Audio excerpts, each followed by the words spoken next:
Oui, merci Madame la maire.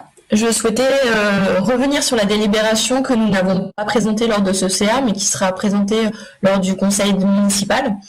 Donc cette délibération prévoyait notamment, et prévoit toujours d'ailleurs, l'adhésion de la ville de Lyon à la plateforme des collectivités solidaires avec SOS Méditerranée.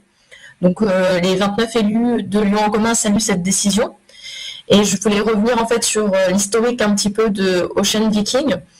Donc nous ne sommes pas sans savoir que l'Ocean Viking, deuxième navire humanitaire de SOS Méditerranée, était bloqué en Sicile depuis le 22 juillet 2020. Il n'a été autorisé qu'au 21 décembre dernier à reprendre ses opérations de sauvetage et n'a repris la mer que le 11 janvier 2011, donc il y a quelques jours, après une période de quarantaine obligatoire. Depuis 5 mois, il n'y a ni témoins ni bateaux pour aller secourir les gens en détresse et aucun État européen n'a pris le relais pendant cette période. Or, le droit à la mer impose une obligation de secours en mer à la charge des États. La politique européenne de restriction des flux migratoires et de fermeture des frontières a transformé la Méditerranée en un cimetière de migrants. Pour les réfugiés, le mouvement migratoire est d'abord une question de survie. Pour les pays européens, en revanche, il s'agit d'une catégorie légale appréhendée en termes de juridiques. Nous souhaitions rappeler qu'en Europe, 2020 fut l'année de la fuite en avant avec des textes de plus en plus orientés vers la criminalisation de l'immigration, en abordant majoritairement l'immigration irrégulière, notamment avec le pacte immigration et asile et le projet de directive retour. Cela se traduit notamment par un recours accru à la rétention des migrants et migrantes, y compris des mineurs.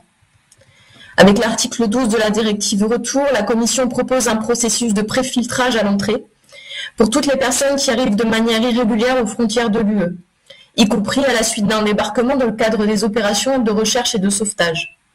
Ce processus comprend des contrôles de sécurité, de santé et de vulnérabilité, ainsi que l'enregistrement des empreintes digitales, mais il conduit également à des décisions impactant l'accès à l'asile, notamment en déterminant si une personne doit être sujette à une procédure d'asile accélérée à la frontière, de relocalisation ou de retour.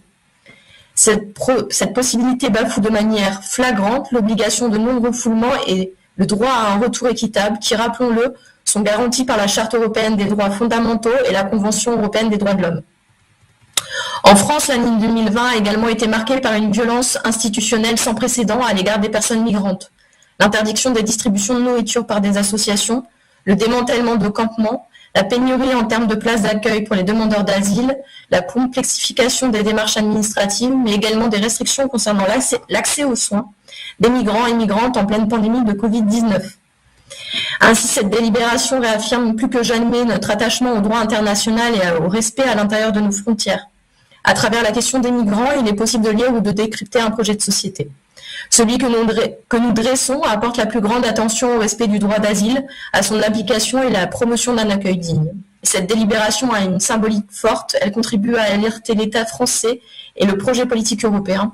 Ce n'est qu'un premier pas dans nos actions de solidarité et d'adelphité envers les migrants et les migrantes. Je vous remercie.